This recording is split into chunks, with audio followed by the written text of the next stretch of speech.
Hello and welcome to the channel, or welcome back if you're a regular viewer.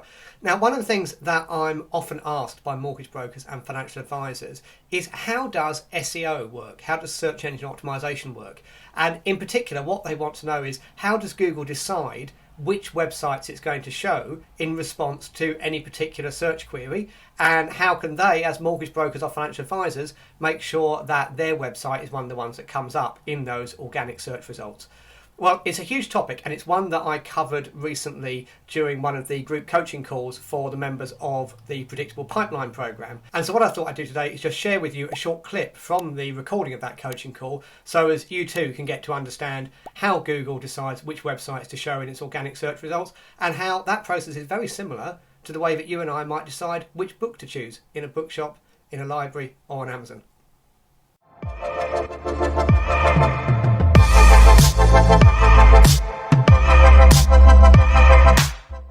So the big question, man, is how does Google decide what websites it's going to show in those organic results?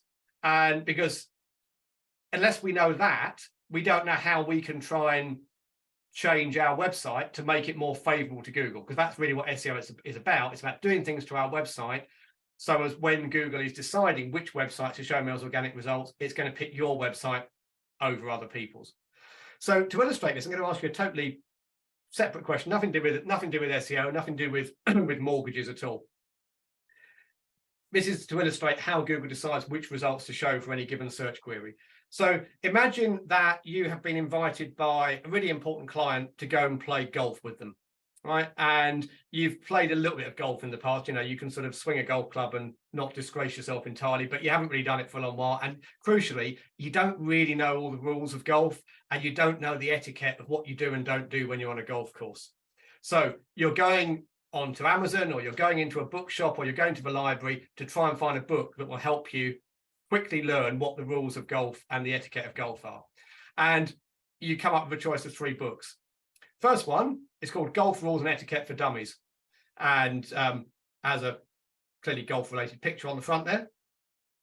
Second one that you find is called the Golf Quiz and Puzzle Book. And the third one you find is called the Gulf War 1991. Right, so in that scenario that I've painted the picture of there, which of those books are you most likely to buy or borrow from a library or whatever? Golf Rules and Etiquette. Golf Rules and Etiquette? Yeah, first one. Yeah. Yeah, okay. Good choice. Why is that? Why would you pick that one? Seems relevant to what I need. Exactly, relevant. That's the crucial word we're looking for here. You know, I said, you know, you're looking to brush up on the rules and the etiquette of golf, and that first one there is pretty much 10 out of 10 in terms of how relevant it is to what you're looking for. Yeah, so if you went into a bookshop or a library and the librarian or the bookkeeper, not the bookkeeper, the bookshop owner said, you know, here's a choice of 3 books, yeah, that would be the one really they should be steering you towards. It's relevant, and we know that from the title, but there's actually also other things that make it clear it's relevant, or also which show with the other books they're not so relevant. You know, so the one that you've chosen there has a clearly golf-related picture on the front, whereas, for example, the one about the Gulf War, not only is the title wrong, but the image is completely wrong. You know, that's someone wielding a gun, not a golf club. So it's not just about the title of stuff. There'll be various things that the publishers and authors of those books have done to make sure that someone browsing a bookshelf or browsing on Amazon will quickly be able to find which book is relevant to what they're looking for.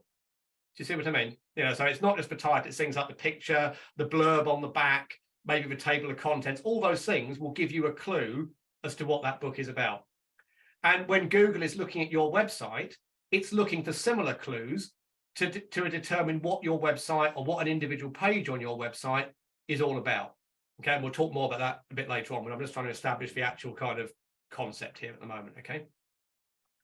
Now let's give you another book example. So in this one, you're not playing golf. You've decided that you want to improve your culinary skills, and you want to learn how to do French cookery. Okay, so again, you're looking at a choice of 3 books. And this time, your shortlist looks like this. You've got The Ultimate French Cookbook by Slavka Bodic. I'm not sure if I pronounced their name correctly. You've got Raymond Blanc's Simple French Cookery. and you've got The French Kitchen by Michel Rouge Junior even. So which one might you pick there? Not a right and wrong answer to this. I'm just interested in which one would you pick if you were wanting to learn how to do French cookery? Raymond Pick Blanc. Raymond Blanc. Raymond Blanc. So a couple of Raymond Blancs. Any advance on Raymond Blanc? Anyone? Michel Roux. Michel Roux, yeah. Anyone else? I might go with the first one. Oh, go on, man. Why? Because it's giving me, again, it's the relevancy to the question I'm looking for, specifically about French food. I know there's 111 dishes there, and the picture looks like something relevant to what I'd want to cook. Okay. The others are relevant as well, though, aren't they? Yeah, they are. It's just that one okay. stands out more to the question. Okay, interesting. What about those who picked Raymond Blanc? Why did you pick him? I know of him. You know of him. Who's that? That was Vicky said that, wasn't it? Yeah. Yeah. Anyone else pick Raymond Blanc for that reason or a different reason? Or? Yeah, it's got simple in the title. Yeah, Simple simple. in the title, For me yeah. too. Looking to learn, it's got simple. Yeah. Who picked the Michel Roux one? I did, Yeah. What was your reason for that, Leslie? because I follow him. Okay, as in online or watching? Yeah. No, not stalker. Yeah, Yeah. that's a dog, yeah. Where is he now? Tell me. So that's so there's a couple of things there around. I mean, so there's no right and wrong answer to it. So it's interesting that a couple of people sort of said they were going from a simple thing or the relevance again. But what the bit I'm particularly wanting to draw out there was where people were saying, I've heard of him or I follow him or that kind of stuff or reputation. So probably most people, I reckon if you asked 100 people, I reckon most of them would go for the Raymond Blanc or the Michel Roux one because they're well-known people and there's a strong association between those people and French cookery. Okay, that's not to say that Rohit's wrong. I suspect that you would be in the minority if we did this survey with 100 people.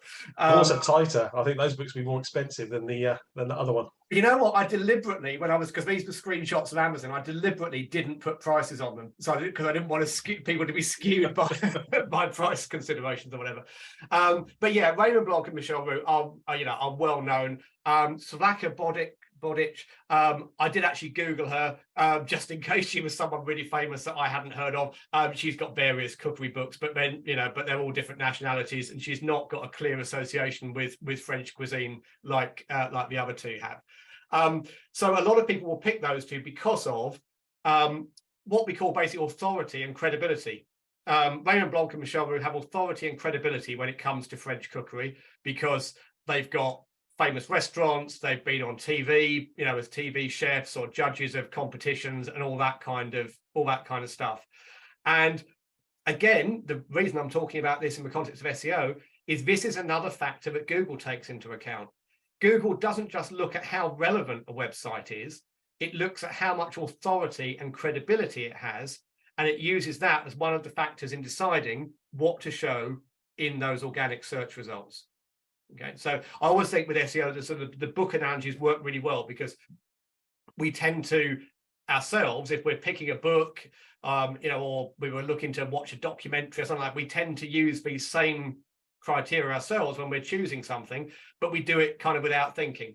And Google is working on the same basis. It's looking at relevancy and it's looking at authority and credibility.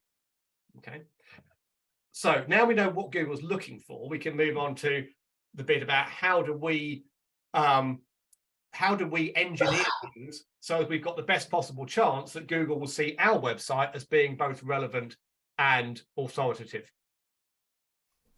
So I hope you found that useful and that it gave you an interesting insight into the kind of stuff we get up to on our group coaching calls in the Predictable Pipeline program.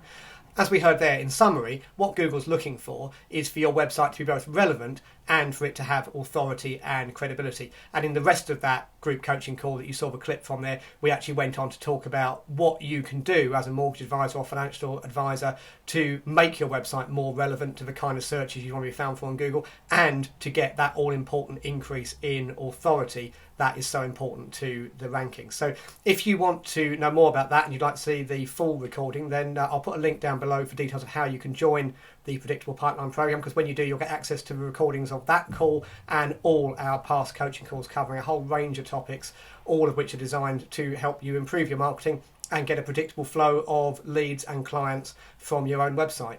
If you've got any questions about anything you've seen here today, do put them down below in the comments and I'll get back to you. And if you found the video useful, please do click the like button to give it a thumbs up, and also consider subscribing to the channel by hitting the subscribe button and the bell notification icon, and that way you'll be the first to know whenever I put out new videos like this. Thanks again, and I'll see you soon.